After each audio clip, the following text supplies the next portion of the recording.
Why we fight for election answers, Trump to sign a vaccine executive order, how Democrats bend the knee to China and China continues to spy on us, and does anyone actually get COVID at the gym?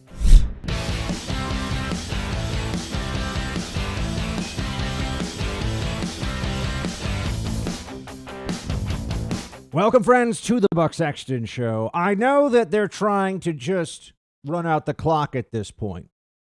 I know that the hope of so many Democrats, so many people on the left, is that we will buckle. We'll give in, give up. But as I've been saying to you this week, it should be clear to all of us that this has to be fought to the end.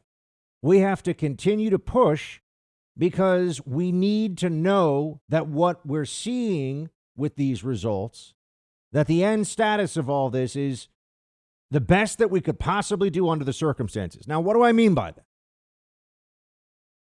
Let's remember that the same people right now who are telling you that it is a grave and mortal threat to the system, the same people who are claiming that asking for recounts and bringing legal challenges are undermining and destroying our system, they're the ones who used cynically COVID as an opportunity to change our election in an election year in ways that they knew would advantage them.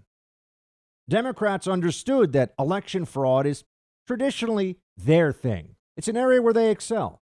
And so if they remove the protections, if they remove the procedural hurdles to fraud, to irregularities, it would help them. That was why they were so set on it, right? That was why they believed so strongly in the need to protect everybody from the danger of in-person voting.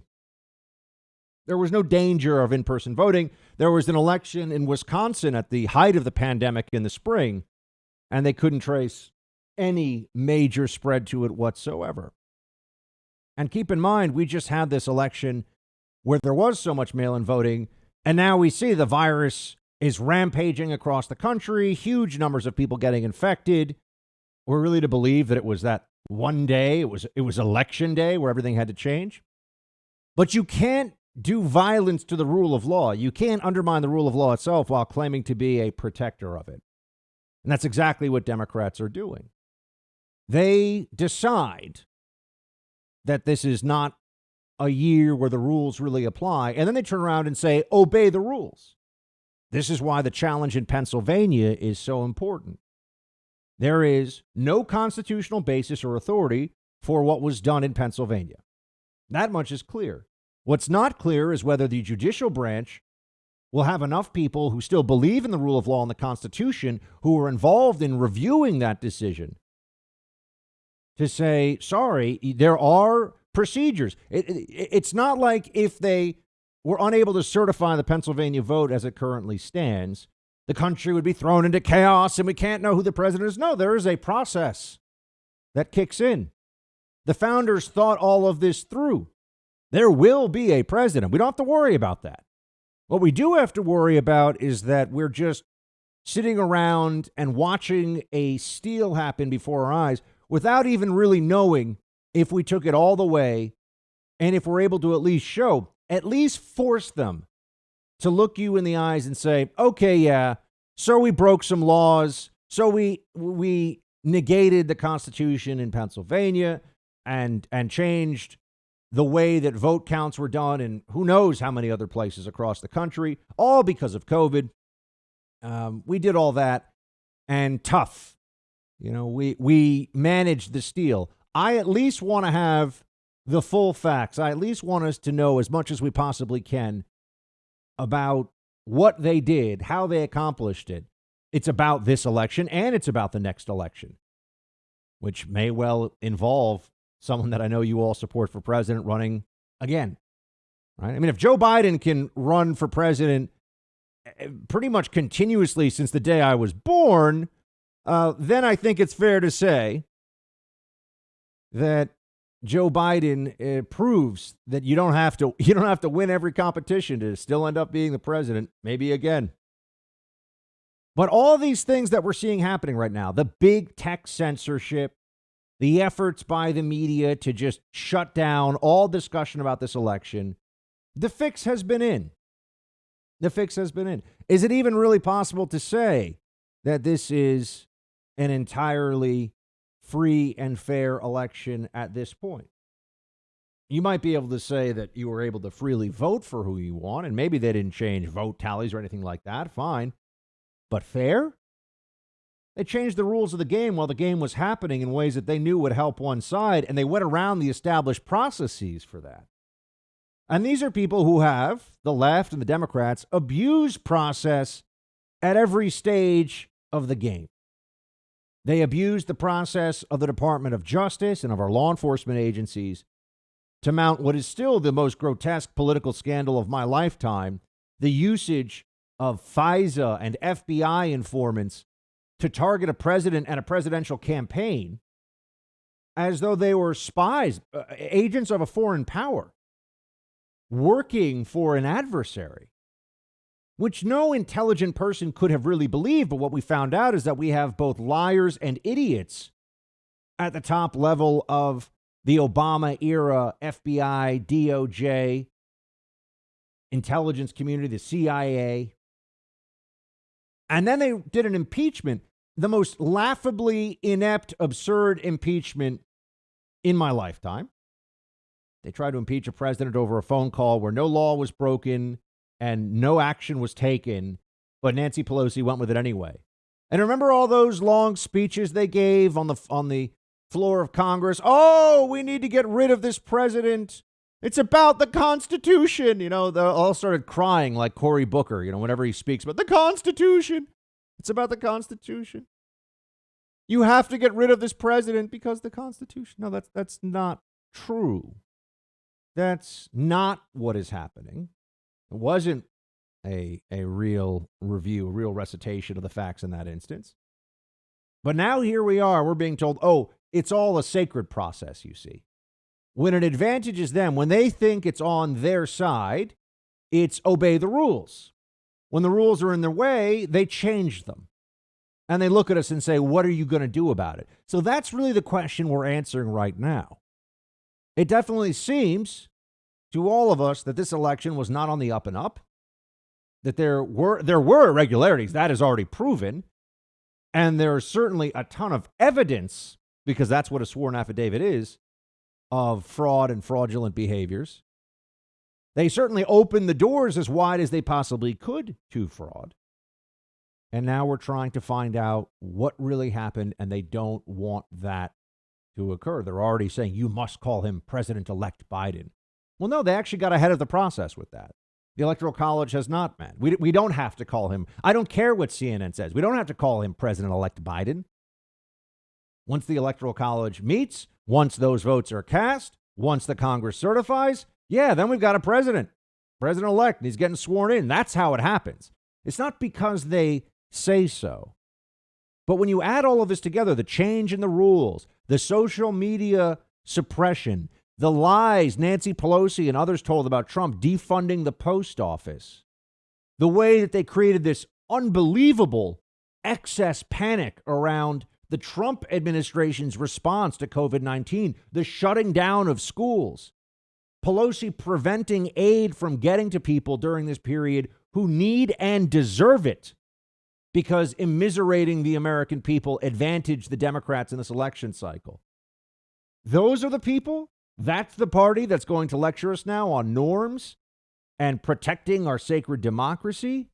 I don't think so. I'm still not interested at all in lectures about protecting our system from the liars who pretended Trump was a Russian asset, who betrayed America, from the liars who pretended Trump needed to be impeached over a legitimate phone call with the Ukrainian president, from the liars who acted like Trump was running some scheme to destroy the post office. These people are nuts.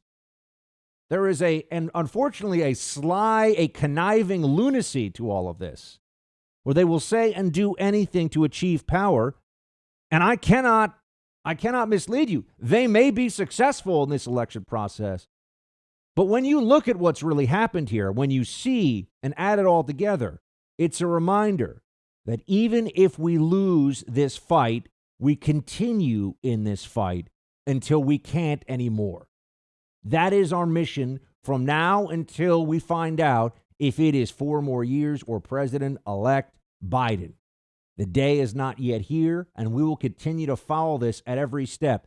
The Supreme Court may take up this Pennsylvania challenge.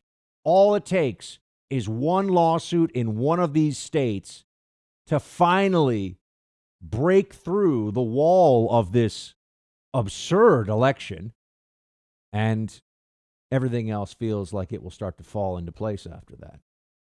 We'll see, but we fight either way. There are a lot of restrictions in place, a lot of reasons you're probably not able to see friends, loved ones, family over this holiday season, but you can still reach out and send them some holiday cheer. Send them a little Christmas miracle in the mail, if you will. The beautiful flowers you can send from Bloomsy Box. I've done this for my girlfriend. I'm setting up family members with this. You can actually get them a subscription. Bloomsy Box flowers arrive fresh from the farm. They last so long. They're absolutely incredible. And right now, I'm getting you a great deal on them. And if you send them in the next 9 days, they'll get there in time for Christmas. This is what you should do if you can't see somebody, but you want to send them some love and cheer over this holiday season. Just go to Bloomsy Box, BLOOMSY, bloomsybox.com. Use the promo code BUCK for 15% off, okay? bloomsybox.com. Promo code BUCK for 15% off to send beautiful flowers to a loved one or friend right at their home.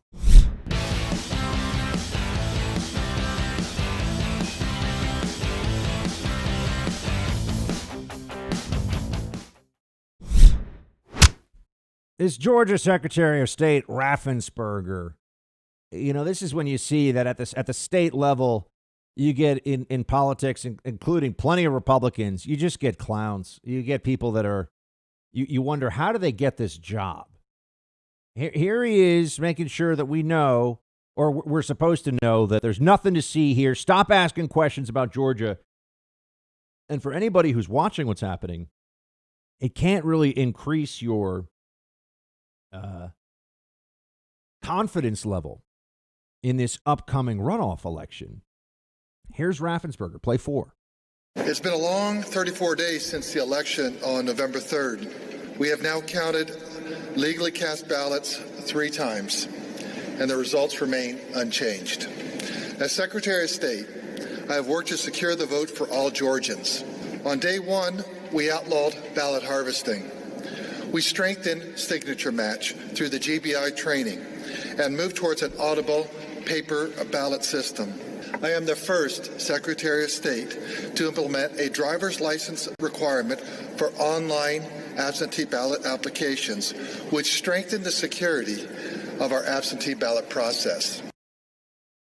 So he's telling you there's nothing to see. Oh, okay, I guess we're all supposed to go away. You know who I trust to be a fighter and to be an honest guy in this? You know who I remember sitting down with and doing interviews on Capitol Hill about how Russia collusion was a farce and a lie, and we had to get to the bottom of it. That was before everybody knew all this stuff about Strzok and Page. And you know who was in that fight? Jim Jordan of Ohio, among others. Devin Nunes. No one's ever apologized to Congressman Devin Nunes for being right on all the Russia collusion hoax garbage. No, instead, they said he should lose his committee assignments. He should be, drummed out. He should be kicked out of Congress for being right. Just like how Facebook and Twitter, these social media sites, they're throttling me now for being right on COVID. What I say ends up happening. What Dr. Fauci tells you is garbage. Just give it 4 weeks, and you'll see. It's absolute nonsense. Well, here's Jim Jordan, though. So we're told by Raffensperger of Georgia, nothing to see here. Here's Jim Jordan saying, there's something I want to see. Play 3. We had a staffer, I've said this many times, we had a staffer who works for our office and for the Judiciary Committee who at her apartment, she got her ballot. 4 other ballots were mailed to her apartment that were people who didn't live there. Yeah. That is a recipe for disaster. And all we're asking now is why won't Governor Kemp in Georgia, for example, let us recheck the signatures and actually find out the rejection rate that Mr. Starr was talking about early. It was next to nothing this election when you got 41% of the electorate sending a mail-in ballot in. That defies any type of common sense. Does anyone want to offer an explanation for that? These are facts now. Now we're talking facts. Jim Jordan's bringing this up. You had almost 40% of the electorate do mail-in balloting in Georgia, and you have a rejection rate of something like 0.03%. It used to be more like 2 or 3%. So why is it that this year ballots that came in through the mail by a factor of, 100 were less likely to be rejected? It's because we got in a pandemic with all the problems and changes and everything going on. All of a sudden, our voting processes became much more streamlined and safeguarded. Does anyone believe that? We're talking about a 13,000 vote margin difference. And I want to be very clear. Even if we only flip one state and it's not enough to change the actual election outcome, it's essential that we make sure we know if a state actually went red, because the next time around when Democrats say there's no election fraud, we can say, really? You had an entire state in a presidential election that was determined initially by either irregularity and or fraud. All right, the precedent here matters, and the overall contest matters. I understand that. Now, I do have a frustration that these fights weren't more at the forefront of the minds of many GOP officials before this happened. I remember when I was in North Carolina in August giving a speech there to the Craven County Republicans, Craven County GOP. And the guy who came up after me, who was one of their GOP reps, state directors, whatever he was, I forget his title. He said this election thing they're kicking the door wide open to fraud. He knew. Now, we did win in North Carolina, but it was close. But he knew what was going on. We needed to prepare more for it. Conservative media here, we were not ahead of this enough, honestly. We have to do a little bit of introspection on this, too, because we needed to have challenges brought to some of these processes before the election. I understand, hindsight is 20/20, but this was seen by people that were paying close attention. But instead, we were all focused in on Hunter Biden for a while there. I don't mean to keep harping on that story, but I just, I told you it wasn't going to make any difference in the election, and it didn't make any difference in the election. And we went after that with everything conservative media had, all the biggest guns, all the biggest platforms. I just think it was a strategic error. There were other issues that would have been more important. But anyway, Georgia. We have to know what happened in Georgia. We have to continue to get answers here.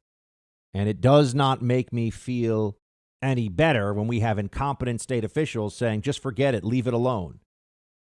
My friend Sean Parnell is leading the charge in Pennsylvania here. He's running for a congressional seat, but part of his lawsuit, if it's taken up by the Supreme Court, I know Ted Cruz has said that if he's able to if the court takes it, Ted Cruz has said he will give oral arguments in favor of the petitioner's case here. But Sean may be part of pushing over that first big boulder of an illegitimate result in Pennsylvania. There's nothing crazy about this. We have laws. The laws are to be respected. And you cannot change laws in an election because you say so because COVID is so scary. That's not how the law works. Right? The same way you can't just shut down churches because you feel like it, because we have a First Amendment to the Constitution that guarantees a free exercise of religion. You cannot override the will of the Pennsylvania state legislature and say, this is how we're doing the election this year. This is a matter of law. The same laws that we're following to determine the outcome of this process say that you can't change the process like they did in Pennsylvania. So we're not giving up that fight at all. I recently got a crash course in home title theft, and you better pray this crime never happens to you because it can ruin you financially. Here's how it works. The bad guys, cyber thieves, they find your home's title online because it's there. It's in the cloud. It's stored on servers. Then they use a quit claim deed to kick you off your home's title and put themselves on. Then they start taking out loans against the equity in your home. The usual identity theft services do not protect you against this. And I've talked to a notary about this who told me when I was signing for a home that this is actually a big threat and it's getting worse. So what do? Go to HomeTitleLock.com, use the promo code RADIO. That will help you create a virtual barrier around your home's title and give you 30 free days of protection. That's HomeTitleLock.com, promo code radio for 30 free days of protection, and you can check online to see if you're a victim of this crime and don't even know it yet. HomeTitleLock.com, promo code radio.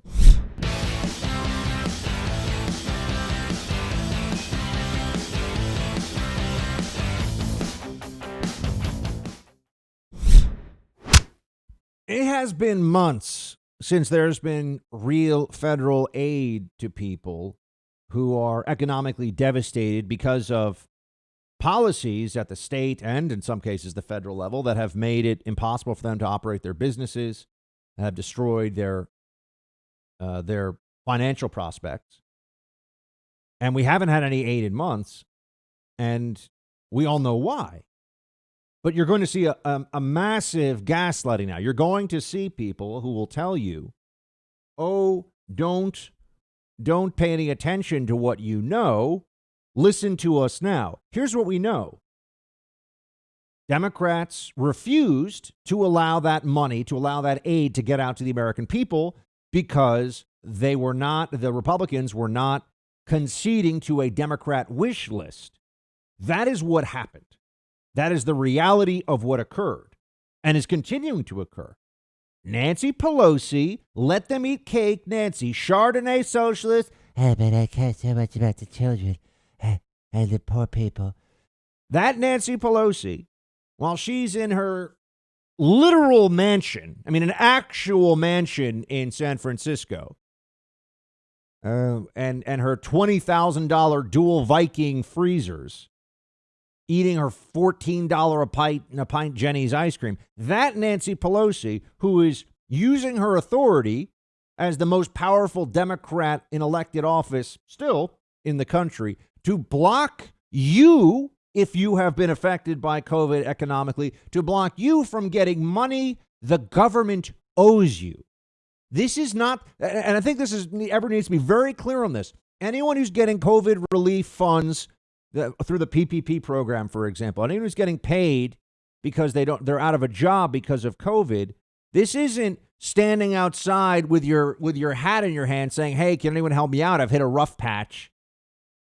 This is, oh, the government has taken from me, and now the government needs to not even make me whole, but at least give a little help here. Right? This would be like saying the government, accidentally we bulldozed your house. We were trying to build a bridge. Okay, well, are you going to compensate me for this in some way? Nancy Pelosi says, no, sorry, bulldozed house guy, you're on your own, at least for now, at least until after the election, because miserable people will want to throw the bums out in charge, and the biggest guy in charge is Trump, as we know. It's not fair, but this is the game they played, and unfortunately it has worked somewhat. You have Chris Cuomo, his brother, Andrew Cuomo, is really a terrifying political figure at this point. I mean, not that I'm scared of him, but it's troubling to think that somebody could be as delusional and as thuggish as Andrew Cuomo is, the governor of New York. I mean, at least Gavin Newsom, you feel like you could always buy him off with a fancy bottle of champagne and some foie gras. You know what I mean? You could always get him to sit down with you and talk to you. And if you were willing to play the game his way, he's very transactional, right? Governor Cuomo seems to believe his own BS. This guy's nuts. And his brother is running effectively a propaganda show on behalf from New York. That's where CNN is based out of, as you know. The headquarters in Atlanta is like a vestige of the past. It's really a New York operation. And he's running this propaganda operation for him and saying things meant to throw people off the truth here, which is that it's the Democrats' intransigence. It's Nancy Pelosi's hostage taking that has prevented aid from getting out to people. Here is Chris Cuomo talking about the people without food right now. Play 7. Too many listened and wanted to believe that we were rounding the corner. I told you then, and you know it now. Trump lied. This will be over by April. Trump lied, magically vanish during the summer, disappear after the election. They won't even talk about it. They all lied to you because they thought it would work for them. And it is worse than ever, especially since November. And so is Trump. But I got to tell you, the real onus is no longer on that guy. He's never been in the driver's seat. It's Congress. You step up whenever we ask. I tell you these people need help. There's a page. You can go. You can do it. You do it. You do it amazingly. You max people out. You go to the charity. You reach out. You send us stories. I don't have much, but I'll give what I can. Where is that in our leadership? Where is that in the people that we put there to do what we can't do? Listen to all the outrage, all the righteous indignation here from Bro Cuomo. Doesn't name. He says leadership. Who are we talking about? Republicans put forward an agreement, a bill, a funding package. They're good to go. They're like, let's go. Here you go. Whatever. I forget the exact number now. It's like $800 billion, almost $1 trillion. And Nancy Pelosi goes, no, not enough. We want more. Remember, she wants more for things that don't have to do with COVID relief. So when this is the classic slimy journo game. It's the Congress that's the problem here. No, it's not. It's the Democrats in Congress. It's the Democrat Speaker of the House. They are the reason that people are not getting checks in the mail and have not been since August. Notice how he says Trump lied. Because, he said it would go away at some point. I mean, look, a lot of people said a lot. And he's going back to the beginning of the pandemic. Fauci said don't wear masks. And he's a health expert. Fact. Fauci said don't wear masks. Don't ever forget that. They want you to forget. Don't ever forget that. Because now they're all, but the science says. It's outrageous. But he's talking about how things are worse than it's ever been. Yeah, and we've been listening to idiots like his brother who runs New York State because his last name is Cuomo and his dad was the governor before him. Nepotism is bad, folks. I even said it during the Trump administration. You know it. And very few people are willing to say that out loud. It was not helpful to me. We can get into that another time. Not helpful. Some people in the Trump orbit, they hear that you say you don't like nepotism, and all of a sudden, you're not on the Christmas list anymore. Just telling you. A lot of people, a lot of cowardice on that point. Well, nepotism, get ready for it with if the Democrats come into power here with Biden. Oh, my gosh. You think it was annoying to have Hillary care back in the 90s. Hillary Clinton, the first lady, put in charge of your health care, which, of course, was a disaster. But you're going to have that and then some. And what are we going to say? It's bad when you do it? No, that's what Democrats do. Is I don't like a thing that you do, but I'm allowed to do that thing. I refuse to be that person. And that's also why I'm calling out here this big speech that Cuomo's giving, while his brother is the governor of New York. It is Democrats who are preventing, in the Congress, who are preventing aid from getting to people. Republicans have already said, all right, we've got the aid number. Let's go. Wouldn't something be better than nothing? No, Pelosi's holding. People are suffering. There's no need for people to suffer at the level they have been financially. But it helps Pelosi. It helps the Democrats. So they just continue this game. And they have all these mouthpieces in the media. And we are, in some ways, more outgunned than ever now. You don't think that it's a coincidence, right? That in this election year with all these rule changes and, Biden is the president. Don't ask any questions. He's the president-elect. Social media throttling right now, social media shutting people down for wrongthink is more aggressive. And it's not, since I talked to you about this yesterday in the show, I want to be very clear. I've been reaching out to other friends of mine, and I haven't asked if I can use their names. A lot of people that in conservative media right now are having the same problem, either about election-related stuff or COVID. So the two biggest issues of public policy in American politics right now are the targets of unprecedented suppression campaign right now when it matters. You think that's an accident? Yeah, maybe in 3 months or 6 months, Facebook will stop throttling people like me who are raising questions about the COVID lockdowns. Here's a very simple fact, friends. California has had months and months of preparation and patting themselves in the back. I'm talking about the leadership now, Newsom and others, for what a great job they did crushing the virus, flattening the curve. They can't flatten jack squat right now. Why?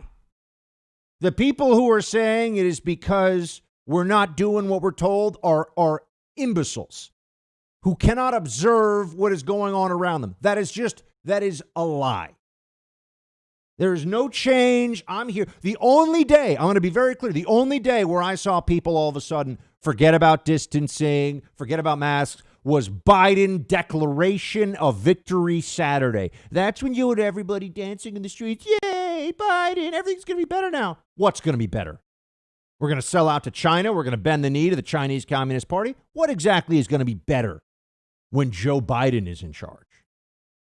Oh, we're going to have somebody who appoints a climate change czar. So many people both lack real meaning in their lives, just going to say it, and also just have no ability to think for themselves against the pressure of outside forces. And people who fall into those two categories, if those two things are true about you, you're a leftist, you're a Democrat. It's just the way it is. But they continue to try to shut us down, prevent us from speaking. I won't ever let it go that they were telling us even 2-3 years ago there was no suppression of conservative ideas on social media. You remember that? Ah, that's right. Just the incrementalism. Okay. They kept saying it until we proved it. A little more, a little more. It was a conspiracy theory, according to left-wing news sites, that there was any suppression of conservative ideas. Now, straight up, they're saying, yeah, no, we hired a bunch of libs to fact check you. And really what they're doing is putting missing context flags on your post. So now you're not actually reaching your audience anymore. This is no different. Understand, this is no different than if Google started saying, you know what, we really don't like your views. So we're just going to, you think you're sending out to an email list, your blog or your thoughts, whatever it may be. And it's actually just going into a trash bin somewhere. We're not showing it to anybody. That's what they're doing. You say, well, hold on a second. I thought terms of service. I thought this was a business. I thought there was an agreement here. There was an implicit understanding. Yeah, well, too bad. Sorry. What are you going to do? That is the America we live in right now. We are in a fight on many fronts. I feel like people are losing a little bit of the fire in the belly right now on the right. We are in a fight on many fronts. Speech, freedom being suppressed and attacked by the social media companies, by these lockdowns. The left wants to just completely suppress further investigation of this election. If they get their way, I mean, what are we doing here? What do you think is going to be left if they can just steamroll us on all these issues? We got to dig in.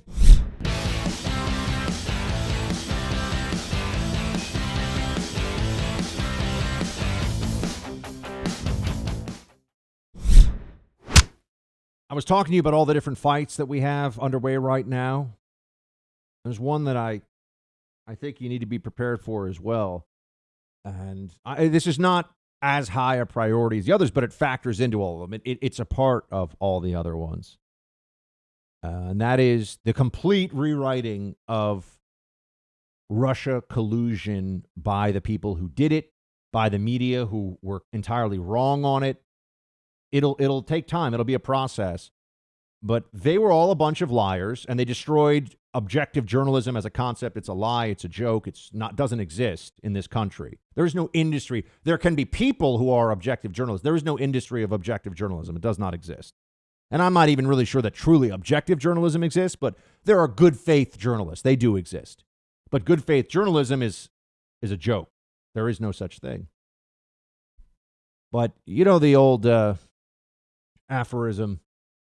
Is it an aphorism? Maxim? Whatever. History is written by the victors.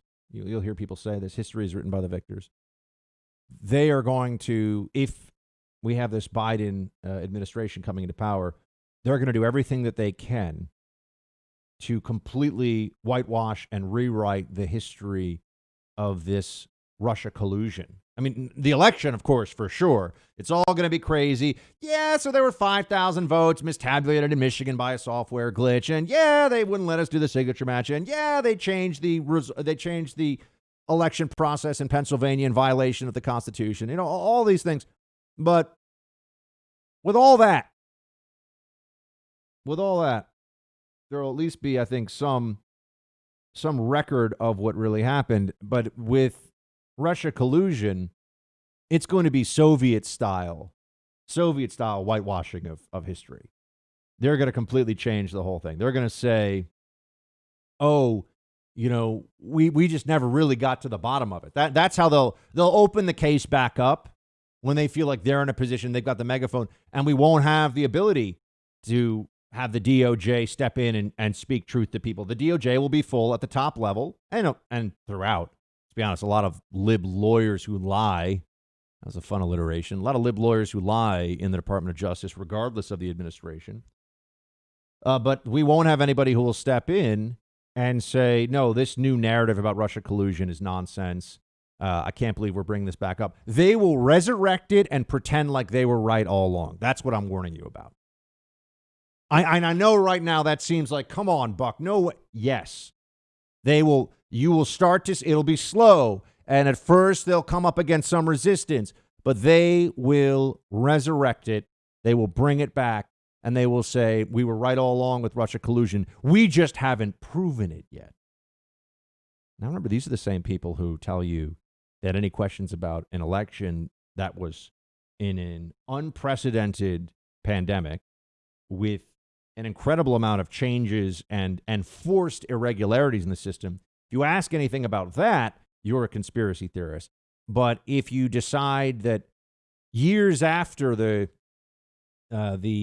Russia collusion mess was shown to be the fraud that it is, we need a second look at this. That's what they'll do. You'll see this whole industry of people who are resurrecting that Trump was a Russian asset. I know right now it sounds so crazy that it will happen. So this is also why social media giants crushing dissent online, which is just, they are the greatest threat to free speech in America today. They should be the greatest protectors of it. But they're run by leftists. They're run by libs. They're owned by libs. They are socially pressured. The people that are in the actual rank and file of Facebook and Twitter, they're all a bunch of urban libs, coastal elites. And they are the biggest threat to free speech and to a functioning society based along democratic norms that exists in America today. The social media platforms, it's true.